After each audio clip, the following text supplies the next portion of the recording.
بسم اللہ الرحمن الرحیم۔ السلام علیکم۔ روزانہ واقعات سننے کے لیے اس چینل کو سبسکرائب کریں۔ مذکور ہے کہ ایک دن ادھم رحمۃ اللہ علیہ کا بخارا کے باغات کی طرف سے گزر ہوا۔ آپ ایک نہر کے کنارے جو باغات کے اندر سے ہوتی ہوئی نکلتی تھی بیٹھ کر وضو کرنے لگے۔ آپ رحمۃ اللہ علیہ نے دیکھا کہ نہر میں ایک سیب بہتا ہوا آ رہا ہے۔ خیال کیا کہ اس کے کھا لینے میں کوئی مذائقہ نہیں، چنانچہ اٹھا کر کھا لیا۔ جب کھا چکے تو یہ وسوسہ پیدا ہوا کہ میں نے سیب کے مالک سے اجازت نہیں لی اور ناجائز طریقے پر کھا لیا ہے۔ اس خیال سے باغ کے مالک کے پاس گئے کہ اسے اس امر کی اطلاع دے دیں تاکہ اس کی اجازت سے حلال و مباح ہو جائے۔ چنانچہ باغ کے دروازے کو جہاں سے یہ سیب بہہ کر آیا تھا کھٹکھٹایا۔ آواز سن کر ایک لڑکی باہر آئی۔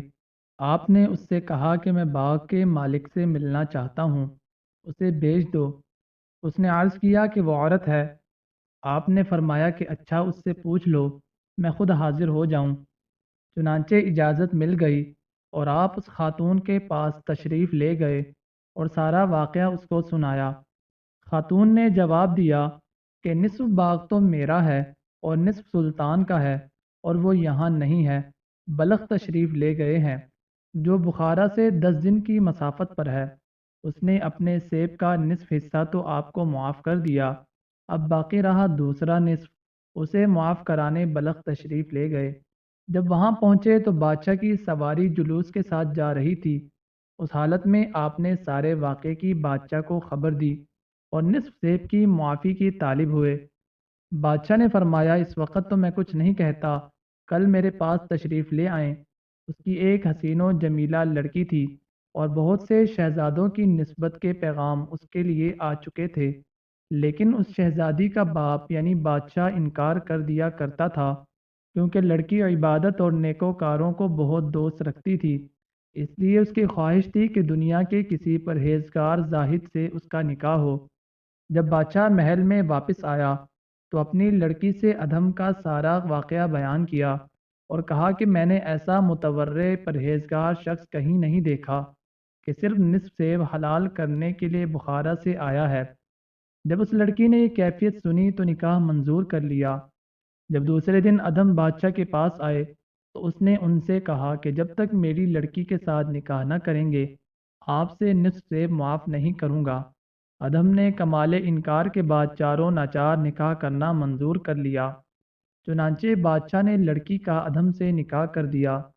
جب ادھم خلوت میں اپنی بیوی کے پاس گئے تو دیکھا کہ لڑکی نہایت آراستہ و پیراستہ ہے، اور وہ مکان بھی جہاں لڑکی تھی نہایت تکلفات کے ساتھ مزین ہے۔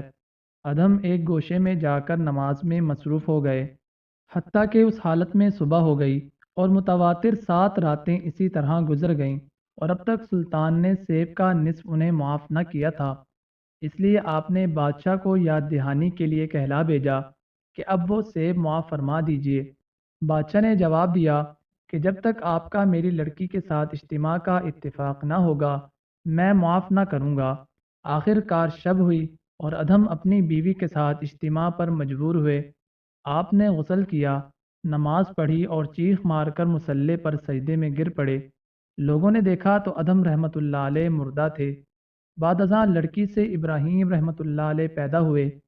چونکہ ابراہیم کے نانا کا کوئی لڑکا نہ تھا، اس لیے سلطنت ابراہیم کو ملی۔ آپ کی سلطنت چھوڑنے کا واقعہ بھی بہت مشہور ہے، جسے ہم ایسی ہی کسی اور ویڈیو میں آپ کے سامنے بیان کریں گے انشاءاللہ۔ مزید ایسے واقعات سننے کے لیے اس چینل کو سبسکرائب کریں اور بیل آئیکن کو دبا دیں۔ جزاک اللہ۔